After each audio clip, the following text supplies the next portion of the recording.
लक्ष्मी का टिकत नाही? लक्ष्मी न राहण्याची खरी कारणे, एक डोळे उघडणारी कथा. एका गावात शंकरराव नावाचे गृहस्थ राहायचे. मेहनती होते, कामधंदा चांगला होता, पैसा यायचा पण टिकायचा नाही. महिना संपायच्या आधीच हात रिकामा. शंकरराव नेहमी म्हणायचे, काय नशीब आहे, लक्ष्मी आमच्याकडे बसतच नाही. पण एक दिवस त्यांच्या आयुष्यात एक घटना घडली आणि त्या घटनेमुळे त्यांचे संपूर्ण आयुष्य बदलून गेले. एका संध्याकाळी एक वृद्ध साधू त्यांच्या दारात आले, भुकेले, थकलेले. शंकरराव चिडचिड करत म्हणाले, आता या वेळेला कोण आलंय? पण साधूंच्या डोळ्यात एक वेगळीच शांती होती.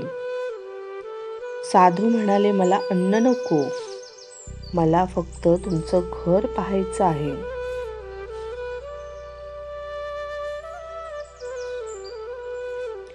साधू घरात गेले तर घरातली परिस्थिती त्यांनी पाहिली.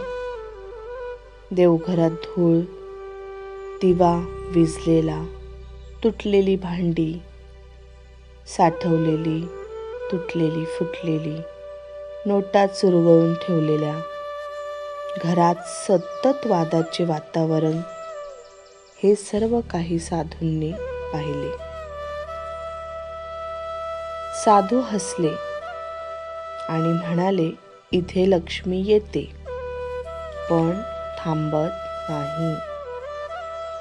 लक्ष्मीचं वास्तव्य आहे, पण लक्ष्मी काही इथं थांबायला तयार नाही. साधू म्हणाले, स्वच्छतेशिवाय लक्ष्मी कशी राहील? चुरगळलेल्या नोटांकडे बोट दाखवत ते म्हणाले, ज्याचा सन्मान नाही तो टिकत नाही. पैसा टिकत नाही हीच वाक्ये घरात घुमत होती. शब्दही नशीब घडवतात. घरातील स्त्री दुःखी होती. साधू गंभीरपणे म्हणाले, जिथे स्त्री रडते तिथे लक्ष्मी थांबत नाही. कमाई होती पण दान नव्हते. पाणी जर साठवायचं असेल तर वाहू द्यावं लागतं. म्हणून बदलाची सुरुवात झाली. त्या दिवसानंतर शंकरराव बदलले. घर स्वच्छ ठेवू लागले. रोज दिवा लावू लागले. रोज दिवा मनापासून लावू लागले. शुभम करोती म्हणू लागले. पैशांचा सन्मान करू लागले. घरात प्रेम वाढले. थोडं थोडं दान सुरू झालं. घरामध्ये स्वच्छता वाढू लागली. स्वच्छतेचं महत्त्व समजू लागलं. काना कोपरा, देवघर, मुख्य दरवाजा याची रीतसर स्वच्छता होऊ लागली.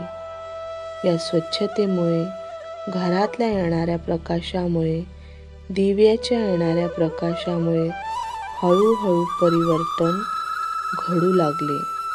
हे परिवर्तन घडत असताना शंकररावांच्याही लक्षात येत होतं की काहीतरी तर सकारात्मक चालू आहे. त्याचप्रमाणे थोडं थोडं जे दान सुरू झालं त्याचाही त्यांना फरक जाणवू लागला. हळूहळू पैसा येऊ लागला आणि तो पहिल्यांदाच टिकूही लागला. शंकरराव एकदा म्हणाले, लक्ष्मी आमच्याकडे येत नव्हती असं नाही, आम्हीच तिला राहायला जागा दिली नाही. हे आता आमच्या लक्षात आले आहे. मित्रांनो, मैत्रिणींनो, लक्ष्मी ही काही फक्त नोटा नाही, ती आहे स्वच्छता, श्रद्धा, सन्मान, सकारात्मक विचार आणि प्रेम. आजच एक गोष्ट ठरवा, लक्ष्मी आली तर तिला थांबवायचं आहे. आपण घरामध्ये नित्यनियमाने पूजा अर्चा करणे हे आपल्या कुटुंबासाठी खूप महत्त्वाचे आहे. नित्यनियमाने या सर्व गोष्टी केल्या तर आपल्यालाच, आपल्या कुटुंबालाच त्याचा फायदा होतो. त्यामुळे लक्ष्मी आली तर तिला थांबवायचं आहे.